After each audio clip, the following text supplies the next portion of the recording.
This place gives me the creeps. What if the vampire comes back?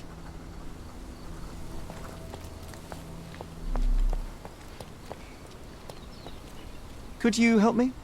Your money doesn't impress me.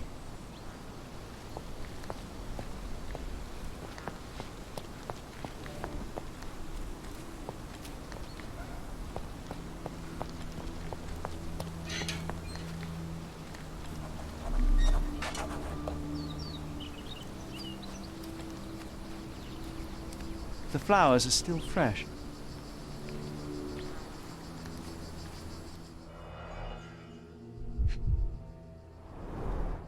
This is a somewhat neglected and dusty hat. The stone is rather unwieldy, so it couldn't be used as a weapon. Someone fell and hit their head on it. We're dealing with a very immoderate bloodsucker here.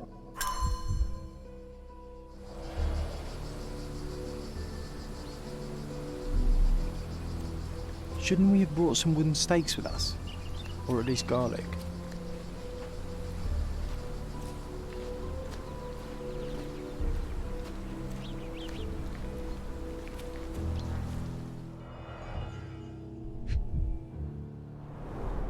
An expensive hat with a few grey hairs stuck to the brim. Someone tore their trousers here.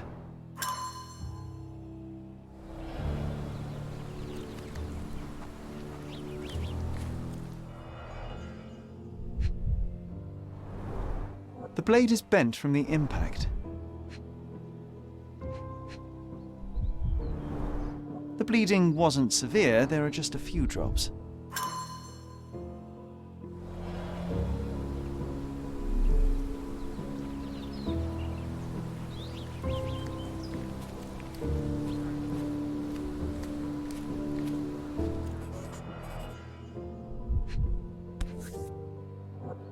The label is illegible.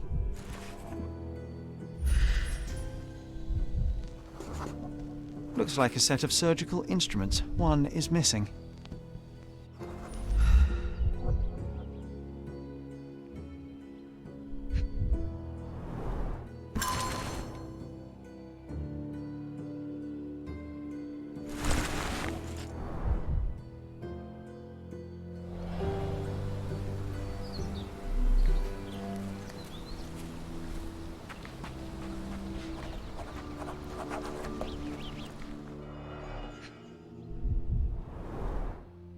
Nicely roasted. Psilocybin mushrooms. These are powerful hallucinogens. I wonder how even the most destitute always somehow manage to scrape together enough for a drink.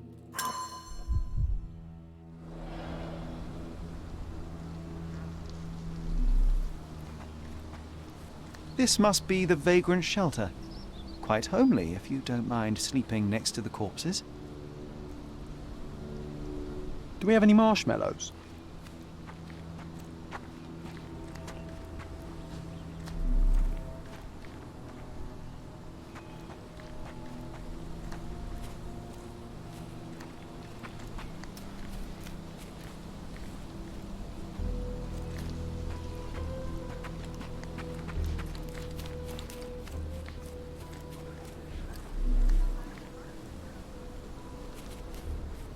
I never had the patience to find the oldest grave on the island, but this time I'll stick it out till the end. Can I ask you a question? So you think if we have money, we should bow to your whims? No, sir.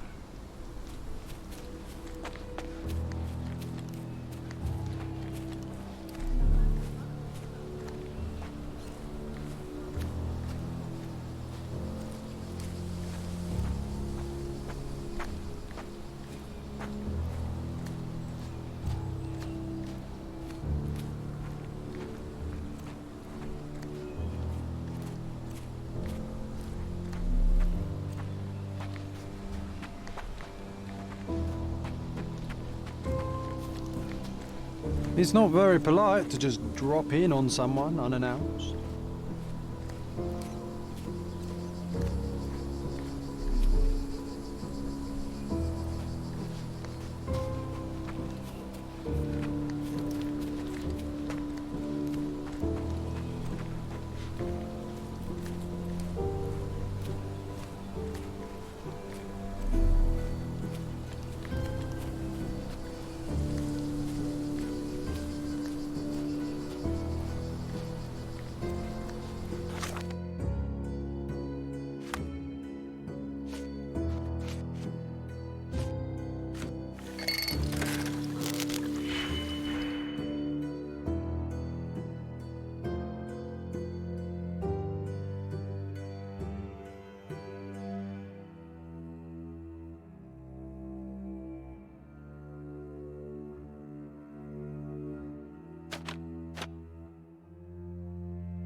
brother of the deceased became furious when he caught the anatomist exhuming his sister's body. He killed him with a shovel. The graveyard keeper took to his heels, but didn't get far. He fell, hitting his head on a stone, which rendered him unconscious. With the murderer gone, the reporter who was hiding punctured the neck of the first victim to imitate a bite. But when he did the same to the second victim, he killed an unconscious man. So we have 2 murders and 2 murderers, but no vampires. Vampires are not so scary when you have grave robbers and journalists running around.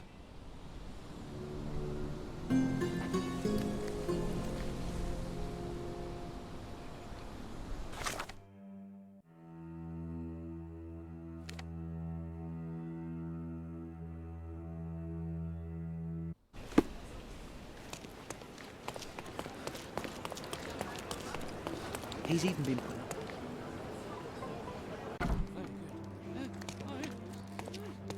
Constable Stark, do you believe in vampires? Hey? What do vampires have to do with anything? Oh, that's exactly what I thought while looking into the murders at the cemetery. The primary suspect is indeed the murderer, but he's not the only one. The reporter, who so easily fooled everyone with his vampire stories, killed the other victim. But why would he do that?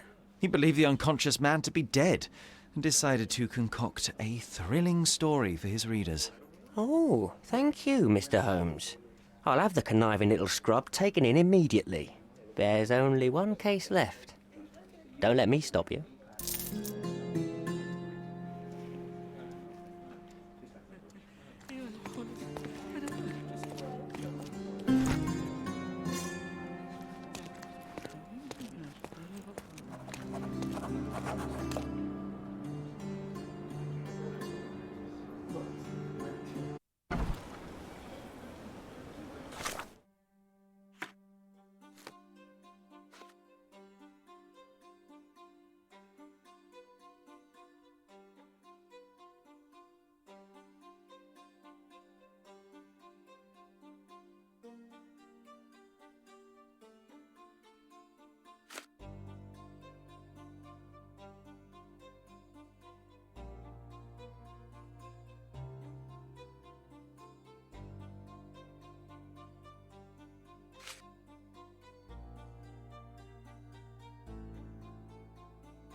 I hope you haven't had your lunch yet. This one's bad.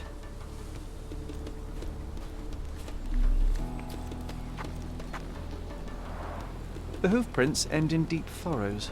The animal was resisting.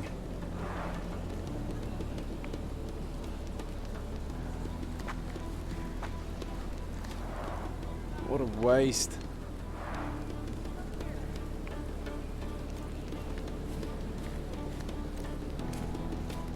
Multiple bare footprints. I should examine them more closely.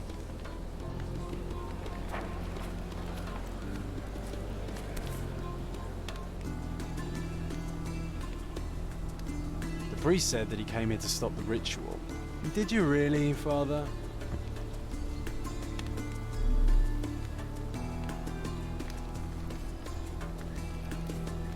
My gut tells me some dark magic happened here.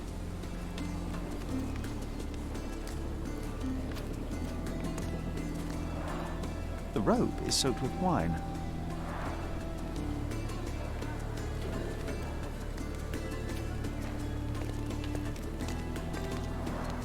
The goat was torn to pieces. Ugh. Savagery.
So, we have 3 lusty women engaged in a ritual.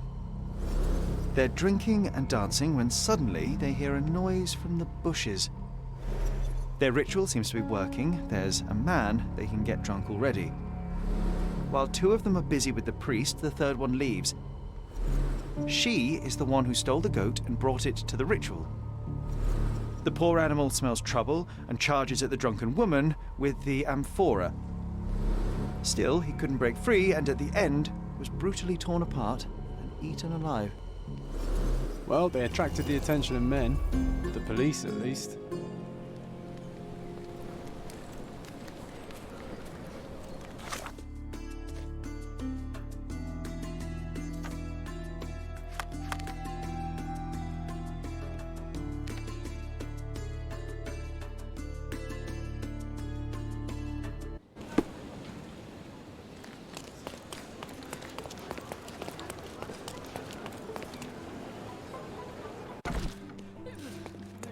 Mr. Holmes, I have great news. Our recent accomplishments have earned me a promotion. Sergeant Stark. It has a nice ring to it, hasn't it?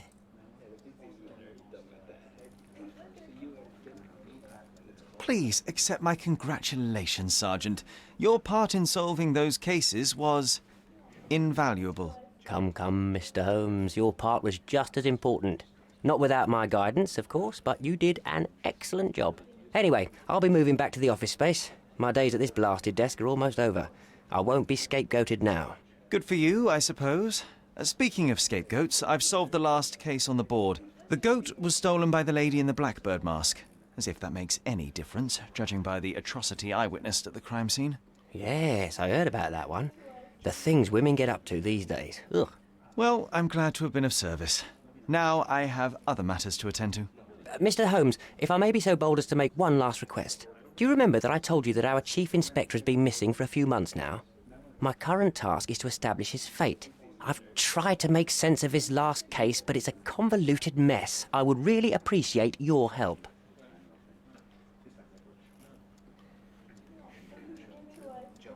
Why don't you do it yourself? I'm sure there's nothing in that case a police sergeant can't handle.